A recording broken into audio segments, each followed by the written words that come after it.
ذهب فعلا لأمريكا أو لغيرها فقد هرب الفأر المذعور الذي استوحش على أبناء شعبه. فقط مع بداية الزئير الشعبي السيسي هرب. شغل الله حلفاءه بأنفسهم.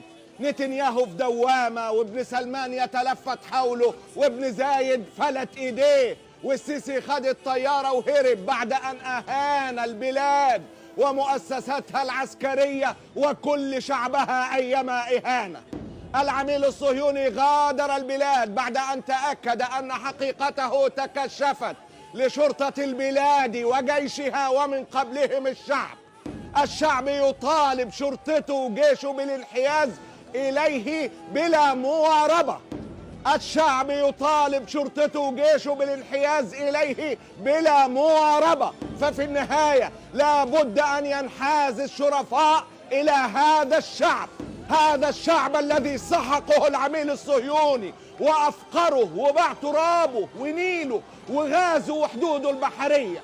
الشعب يثبت الليلة أنه لم يمت، وأن رهاننا عليه بعد الله عز وجل كان رهانا صائبا، وأن مصر ولادة. ظن السيسي أنه قد حبس مصر بعد أن اعتقل 100,000 من خيرة أبنائها، وقتل الآلاف، وفرق بين أبناء الأمة، وحول أهلها شيعا. دول مسيحيين ودول مسلمين، دول أسياد ودول عبيد، دول خونة ودول أشراف. وها هي الأيام تثبت أن هذا الشعب يعلم تماما من معه ومن عليه.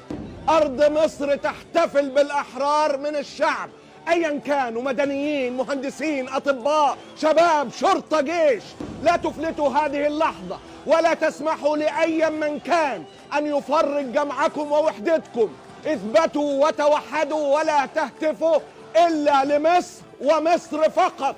لا أحزاب، لا حركات، لا عداوات، فالعدو واحد، العدو واحد فقط، العميل الصهيوني. انزل، انت مش لوحدك، انزل، الشعب كله ايد واحدة. النهاردة الكل ليه دوره.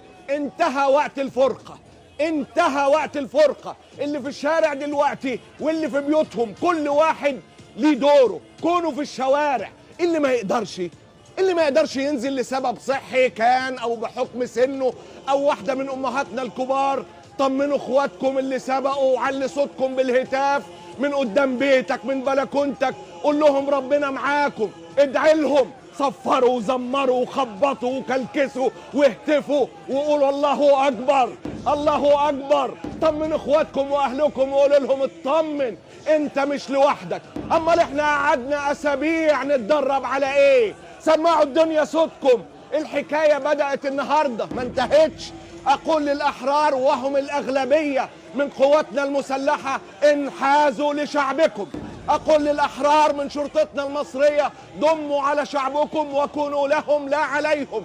وها أنتم شاهدتم بأم أعينكم الخائن ينسل من البلاد بعد أن فضحه الله على كل الأصعدة، وبعد أن استخدم كل أوراقه العفنة وفنانيه وإعلامه وشيوخه اللي بقى لهم أسبوع بيقولوا السيسي وليس مصر، بقى لهم أسبوع بيهتفوا للسيسي وليس مصر.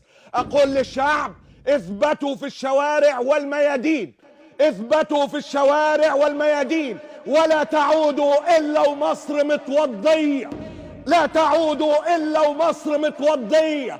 فمعركة الحرية والكرامة، معركة الخلاص لم تنتهي بعد، وإنما النصر صبر ساعة يا مصر، إنما النصر صبر ساعة، والله غالب على أمره ولكن أكثر الناس لا يعلمون.